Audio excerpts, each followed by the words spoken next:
এদিকে জুলাই গণ অভ্যুত্থানের দ্বিতীয় বার্ষিকীতে রাজধানীতে ঐতিহাসিক সোহরাওয়ার্দী উদ্যানে হয়ে গেল কনসার্ট ফর ডেমোক্রেসি। অংশ নেন দেশের জনপ্রিয় ব্যান্ড শিল্পীরা। আয়োজকরা বলছেন, গানে গানে গণতন্ত্র, স্বাধীনতা ও সম্প্রীতির বার্তা ছড়িয়ে দেওয়ার লক্ষ্যেই এই আয়োজন। বিস্তারিত জানাচ্ছেন সুমাইয়া খান।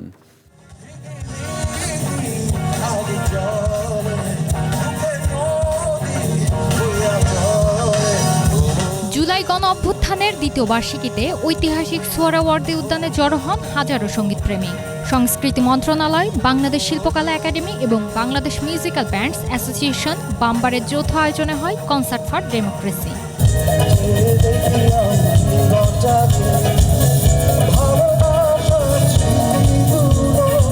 এই আয়োজনে পারফর্ম করে দেশের 60টি জনপ্রিয় band Miles, Warfaze, different touch, Lalon, highway, Ashes এবং রেরে।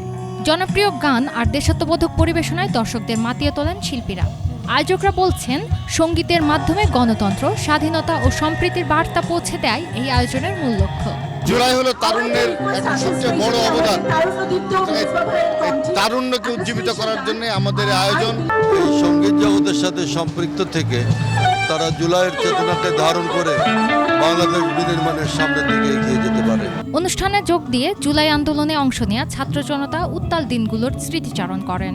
এইভাবে এরকম সাংস্কৃতিক প্রোগ্রাম বা সাংস্কৃতিক মন্ত্রণালয় সরকারের উদ্যোগে এরকম প্রোগ্রাম আমরা সহজে দেখতে পাই না। আমাদের জুলাইকে উজ্জীবিত করার জন্য যে কোনো গানে, সুরে, যে কোনো পর্যায়ে আমাদেরকে জুলাই বেঁচে রাখতে হবে, কারণ জুলাই হচ্ছে আমাদের অস্তিত্ব। বিকেল 3টা থেকে একটানা রাত 9টা পর্যন্ত চলে এই সঙ্গীত আয়োজন।